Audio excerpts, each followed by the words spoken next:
오늘은 누가복음 4장 31절로 44절에 있는 말씀을 통해서 예수님이 가버나움에서 전도하신 내용으로 말씀을 전하겠습니다. 예수님께서 이 고향에서 복음을 전했지만은 그 고향 사람들의 그 태도가 어땠었죠? 바로 그 고향 사람들은 예수님의 육신적인 면만 보고 예수님을 배척하고 심지어 뭐까지 하려고 그랬어요?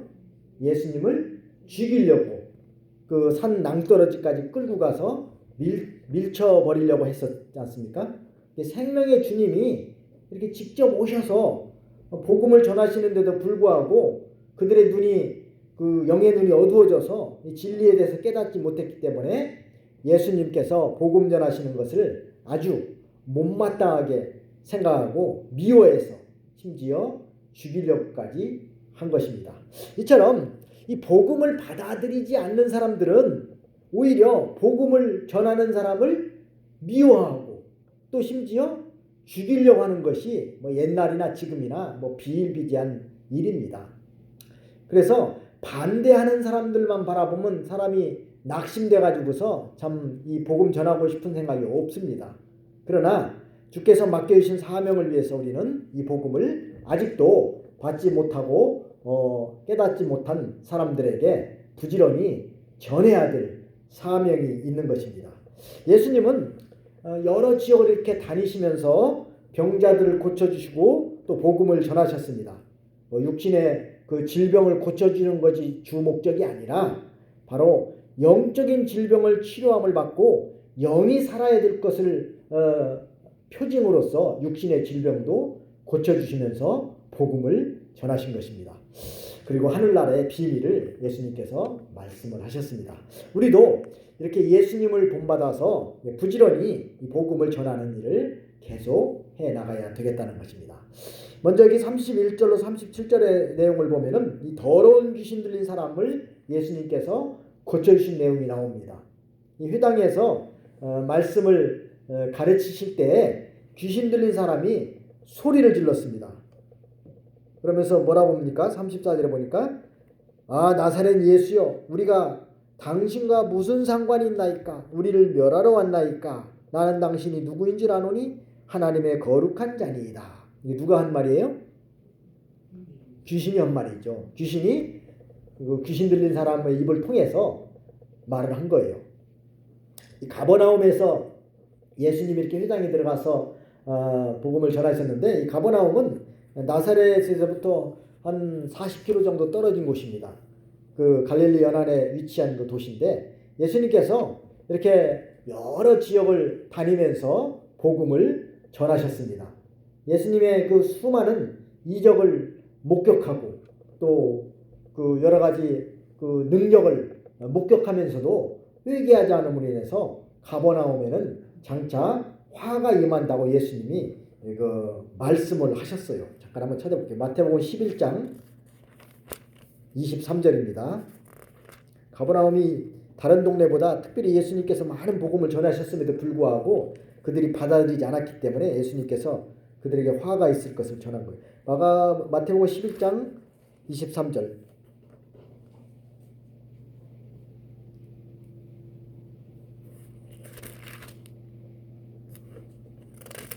읽어보겠습니다. 가버나움아 내가 하늘에까지 높아지겠느냐 음부에까지 낮아지리라. 내게 행한 모든 권능을 소돔에서 행하였더라면 그 성이 오늘까지 있었으리라. 가버나움은 특별히 예수님께서 참 많은 사람들에게 복음을 전하시고 하늘나라의 진리를 많이 가르친 동네입니다. 그런데 가버나움 사람들이 예수님을 영접했다는 거예요? 안 했다는 거예요? 안 하고 예수님이 전하는 복음을 받아들이지 않았습니다. 만약에 그 복음을 소돔에 가서 전했더라면은 소돔이 망했다는 거 안 망했다는 거예요? 안 망했을 것이다. 이 소돔 고모라가 그 죄만 짓다가 그 하나님의 심판이 내려와서 그 유황불로 다 망한 도시가 소돔이잖아요. 그 롯이 살았던 동네. 근데 그 소돔 땅에 만약에 예수님의 전한 것처럼 그 복음을 소돔 땅에다가 전했더라면은 소돔이 멸망하지 않았을 것이다. 소돔 사람들은 그 복음을 받아들일 것이다 이겁니다. 근데 가버나움은 그렇게 예수님이 복음을 전하셨음에도 불구하고 받아들이지 않았기 때문에 결국은 멸망할 것을 이렇게 예언한 것입니다. 예수님의 이렇게 수많은 이적을 목격하였음에도 불구하고 믿지 않는다는 것이 얼마나 참 안타까운 일입니까?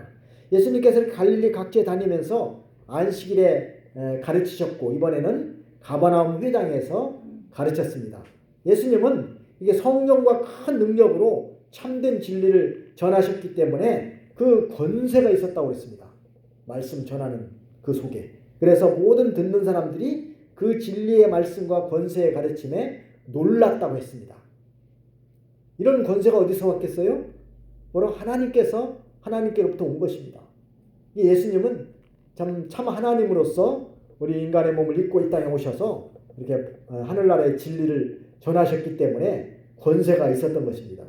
그래서 가버나움 회당 안에서 복음을 전할 때 그 안에 귀신 들린 사람이 하나가 있었다고 그랬어요. 귀신 들린 사람이. 이게 말씀을 전할 때 그 귀신이 예수님의 가르치는 말씀의 권위에 눌려가지고 너무 두려워서 소리를 질렀습니다. 뭐라고 소리를 질렀어요? 나사렛 예수여, 우리가 당신과 무슨 상관이 있습니까? 우리를 멸하러 왔습니까? 이렇게 소리를 질렀습니다. 귀신은 예수님과 상관이 없다는 것입니다. 왜냐하면 예수님은 귀신을 구원하러 오셨습니까? 택한 백성을 구원하러 오셨습니까? 귀신이 예수님을 믿는다고 해서 귀신이 천국 갈까요?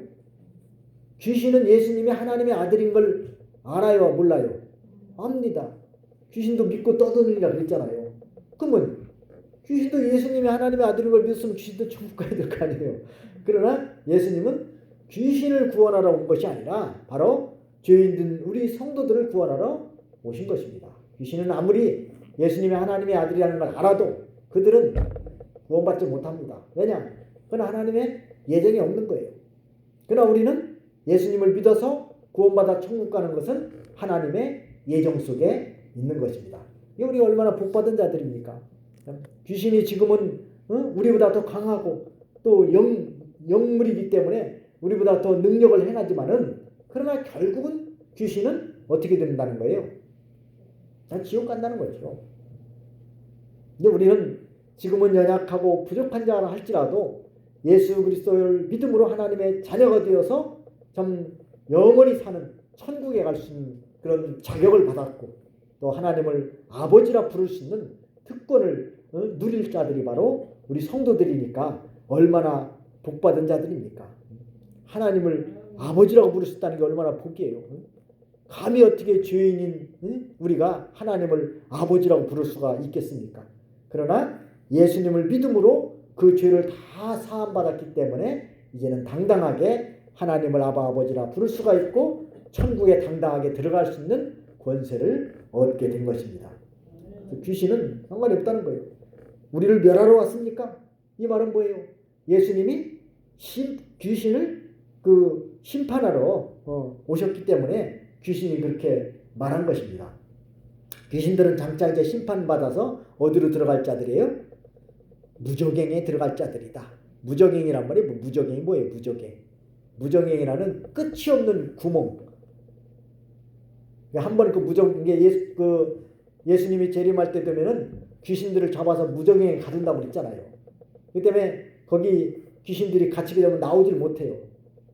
그래서 그때 천년왕국 시대에는 귀신을 잡아서 다 마귀 사탄을 잡아서 다 가두기 때문에 그때는 사람들이 죄를 짓지 않습니다.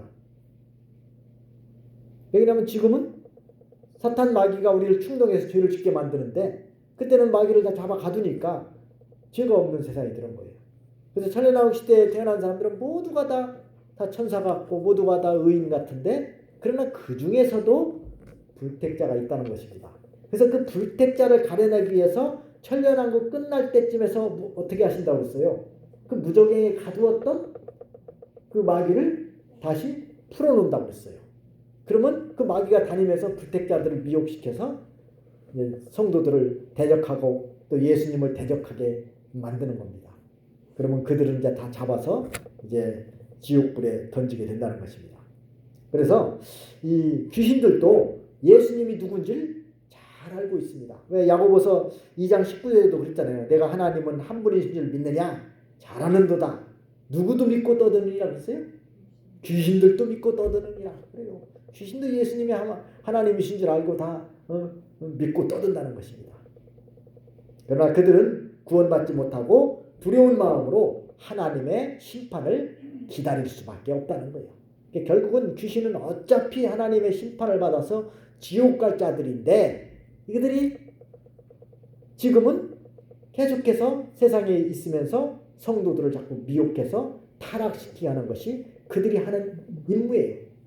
일입니다.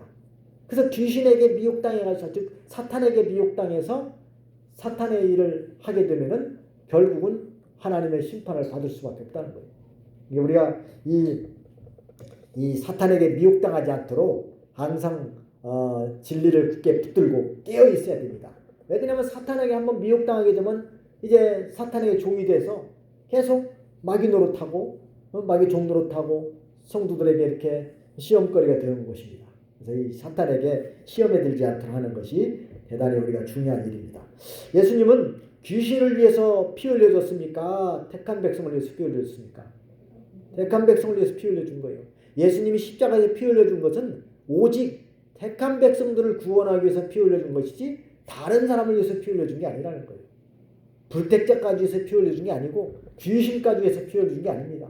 예수님의 피는 고귀한 피이기 때문에 낭비를 하는 게 아니에요. 이렇게 고귀한 피라고 해서 예수님의 피를 뭐라고 한다고 했죠? 보혈.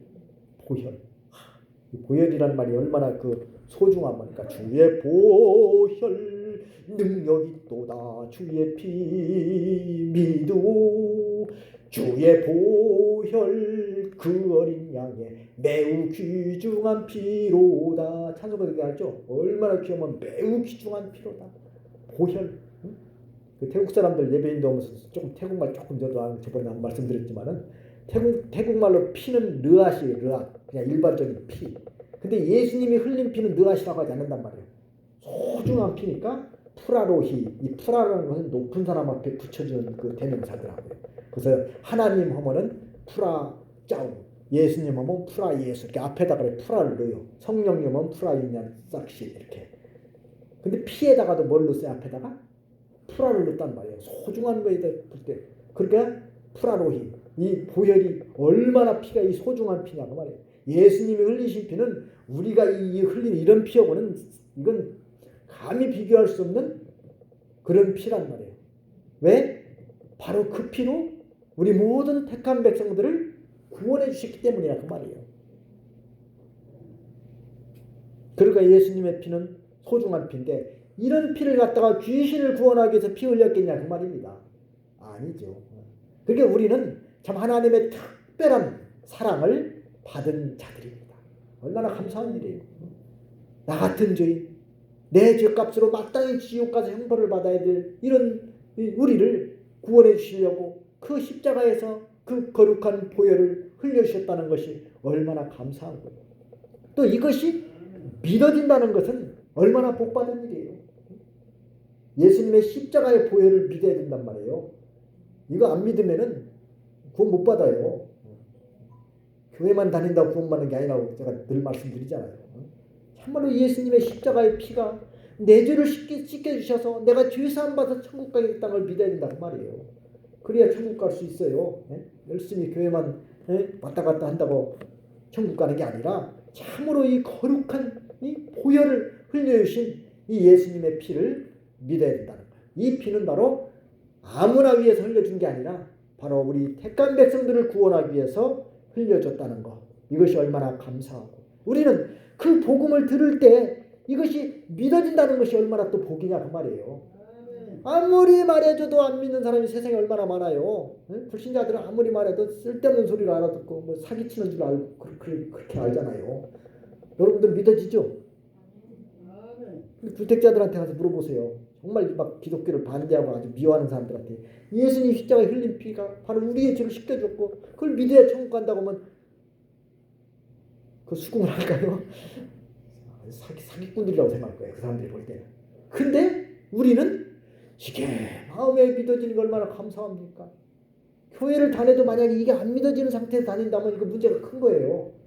잘못하면 가로주다 같이 돼요.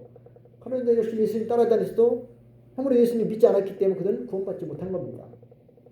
그러니까 예수님의 십자가 피가 믿어진다는 것은 큰 복이에요. 이것도 누구한테만 주신 거냐? 택한 백성에게 주신 선물이라고 했습니다. 선물. 정말 선물이죠. 그래서 참 선물 중에서 제일 좋은 선물이 뭐냐고 하면은 우리는 당당하게 자신있게 뭐라고 말해야 되겠어요? 믿음이란 말이에요. 믿음. 예수님의 십자가의 피가 믿어진다는 거. 이게 가장 하나님께서 우리에게 주신 선물, 귀한 선물. 이 믿음이라는 것이 가장 큰 선물입니다. 왜냐하면 믿어지지 않아서 죽을 때까지 안 믿고 지옥 가는 사람들 보면 얼마나 안타깝습니까? 얼마나 안타깝냐. 그러나 우리는 예수님을 믿어서 참 구원받고 천국 간다는 것은 이게 참 큰 복을 받은 것입니다. 귀신들은 예수님이 하나님의 아들이라는 거 다 압니다. 알지만은 그러나 그들은 구원받지 못한다는 거예요. 왜냐하면 예수님이 귀신을 위해서 피 흘리지 않았기 때문에 그렇습니다. 그래서 예수님께서 그 귀신을 어떻게 하셨습니까?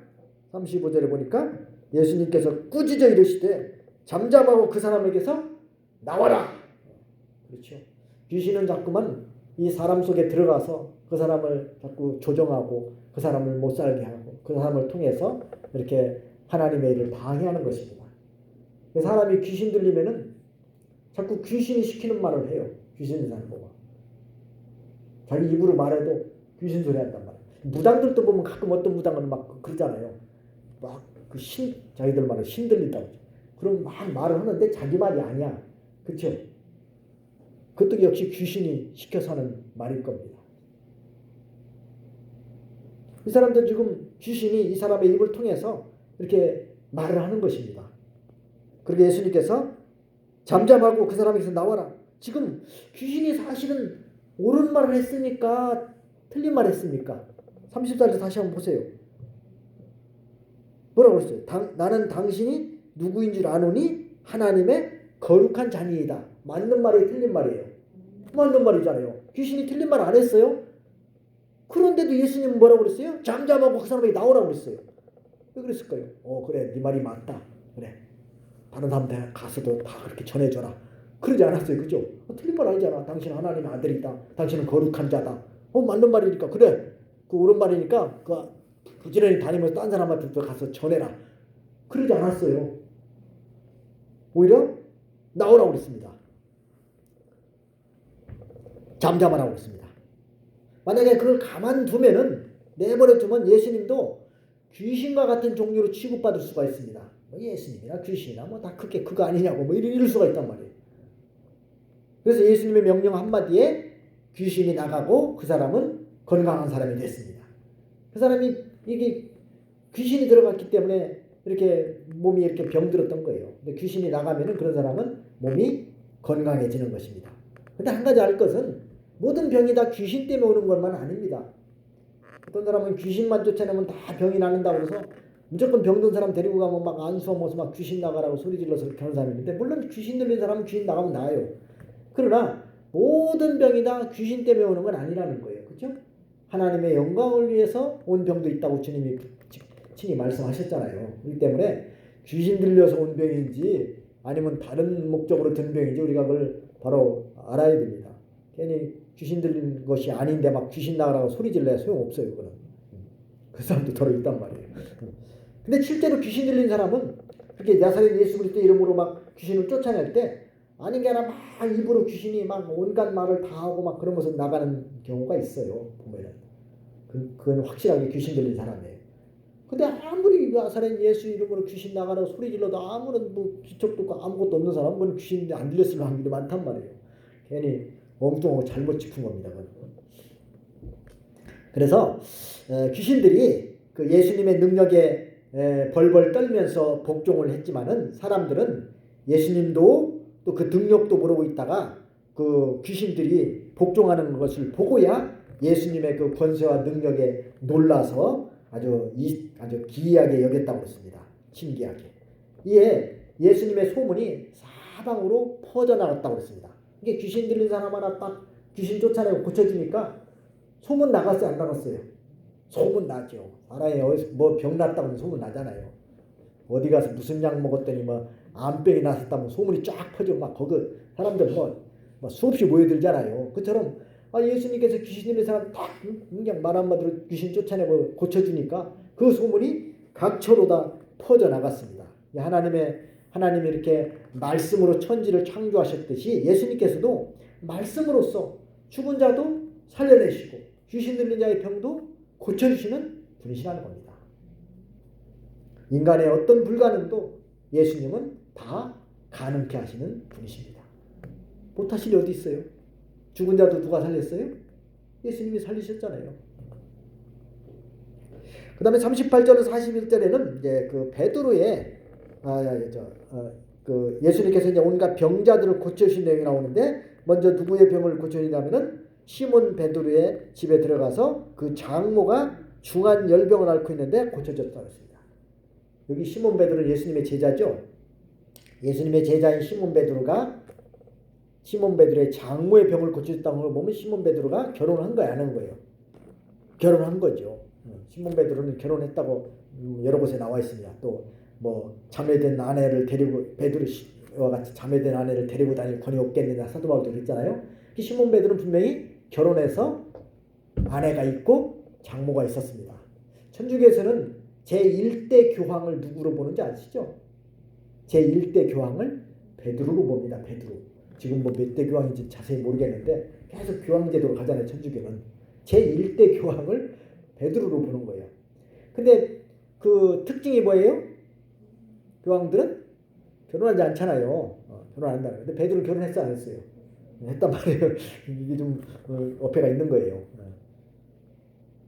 뭐 결혼하지 않는 것처럼 말하지만은 결혼했습니다. 그래서 시몬 베드로가 아주 중한 열병에 이제 그 앓고 있었는데 사람들이 그를 위해서 예수님께 구했다고 그랬습니다. 상당히 이제 그 베드로의 장모의 그 병이 중했기 때문에 그 사람들이 불쌍히 여겨서 예수님의 고쳐주기를 원한 겁니다. 그때 예수님께서 가까이 가서 열병을 꾸짖었다고 그랬습니다. 꾸짖으니까 병이 어떻게 했어요? 떠나고 여자가 곧 일어나 수종되니라. 이게 예수님께서 꾸짖는 말씀 한마디에 뭐가 떠났어요? 병이 떠났습니다. 이게 예수님의 명령 앞에는 질병까지도 절대로 복종한다는 것을 보여주고 있는 것입니다. 마태복음 8장 15절에 보면은 그 예수님께서 그의 손을 만지시니 열병이 떠나갔다고 이렇게 했습니다. 근데 여기는 꾸짖으니까 떠났다 이렇게 표현했습니다. 아마 이게 만지면서 꾸짖었겠죠. 그러니까 떠났습니다. 자, 그런데 베드로의 장모가 예수님께서 열병을 고쳐주니까 그 다음에 한 일이 뭐예요? 뭘 했어요? 일어나 그들에게 수종되니라. 참 고침을 받은 베드로의 장모는 얼마나 고마웠겠어요.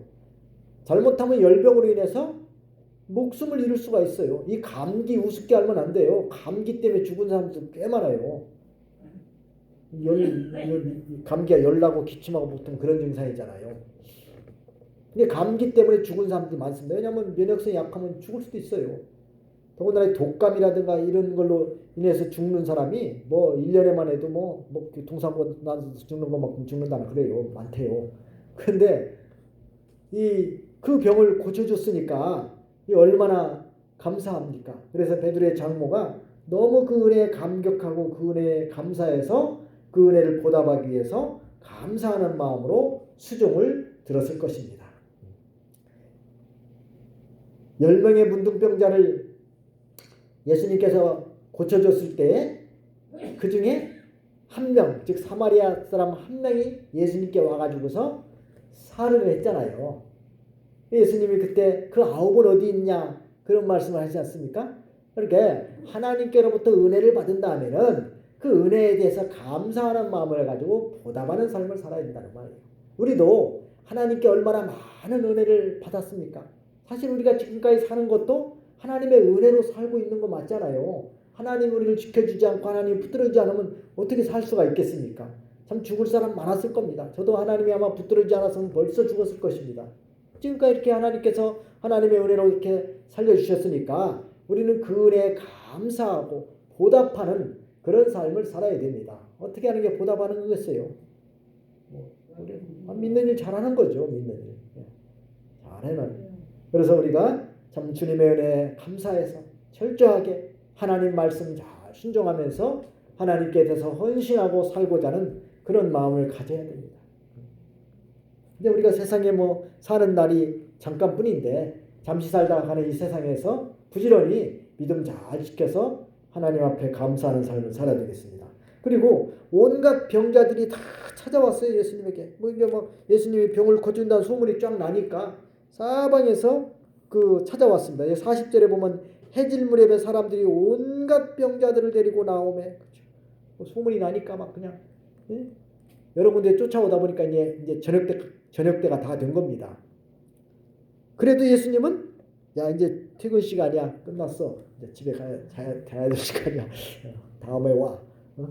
왜 퇴근 시간에 와서 그래? 그러지 않았죠? 어떻게 했어요? 일일이 그 위에 손을 얹어서 고쳐줬다고 했어요. 참 예수님께 자상한 면이 있잖아요. 한 사람 한 사람 그냥 전체들 그냥 덤탱이로 그냥 다 모여놓고 그냥 모든 여기 있는 병자들 다 낫을 자 다 그래도 낫을 수 있어요. 그렇죠? 그쯤 예수님은 그 한 사람 한 사람 그 소중히 여기고 일일이 한 사람 한 사람 다 손 얹으면서 그 사람들의 병을 고쳐줬다고 그랬습니다. 사람이 이렇게 관심을 가져주면은 얼마나 고맙게 생각하겠어요.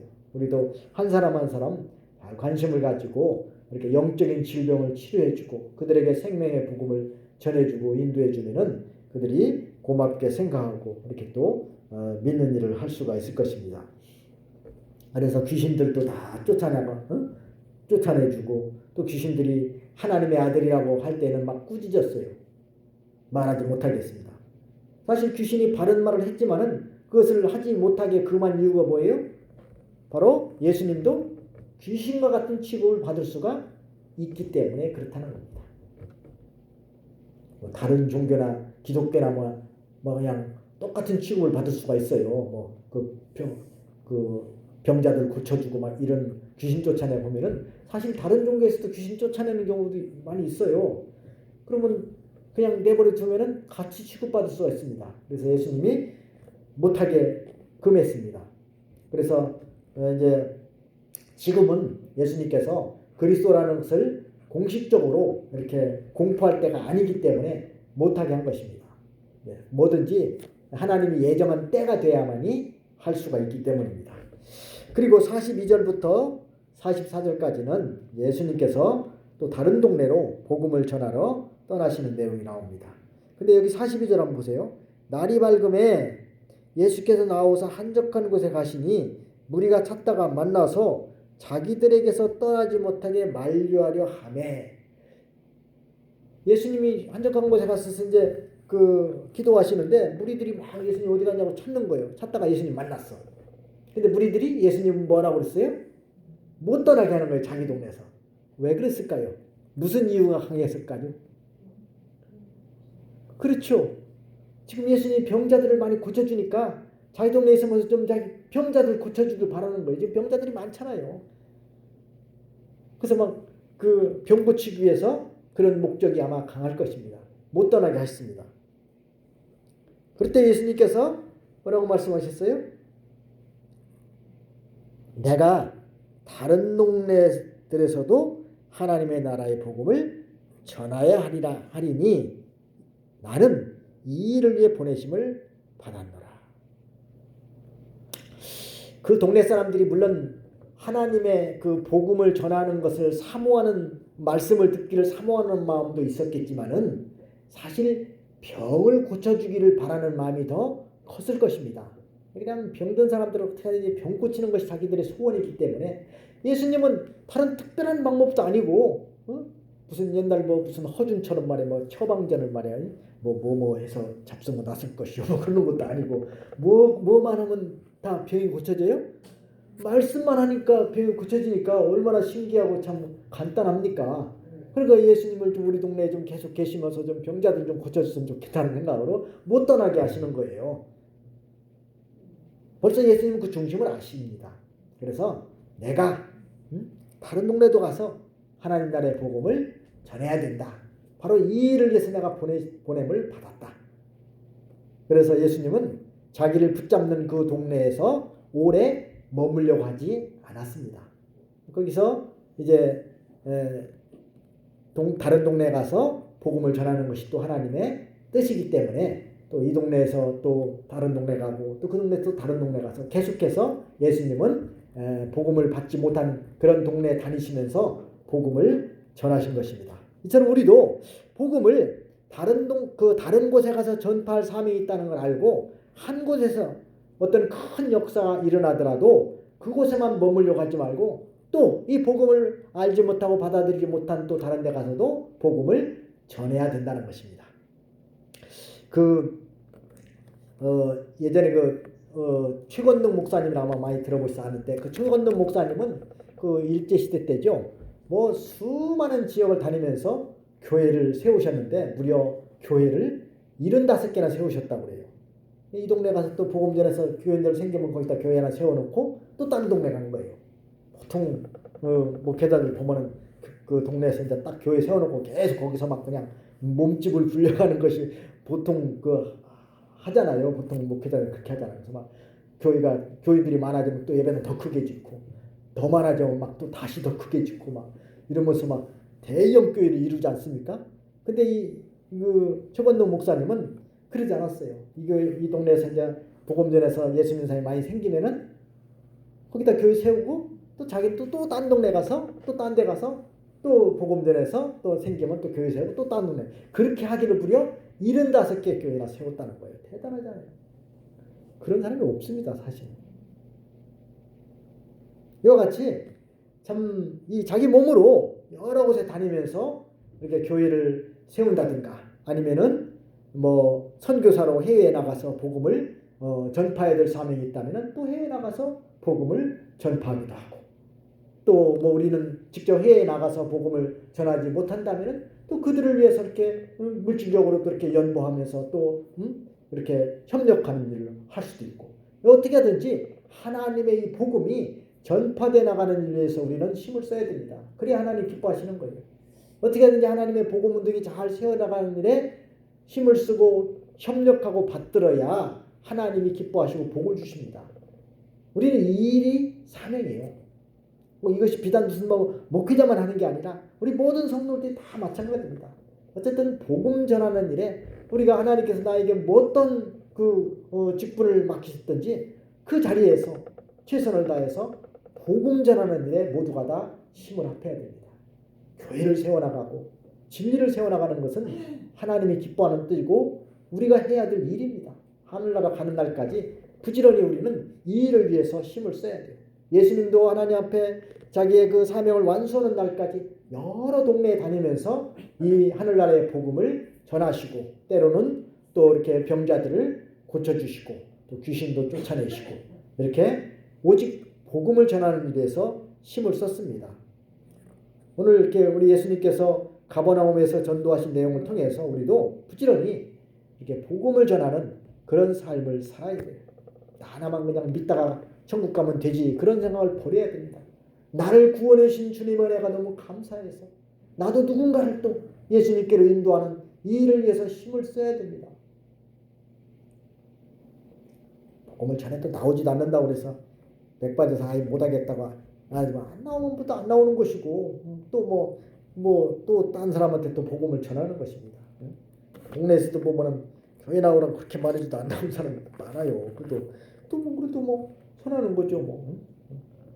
맨 입으로만 또 하면 좀 잘 안 되니까 뭐라도 좀 먹을 거 있으면 갖다 주기라도 하고 말이에요.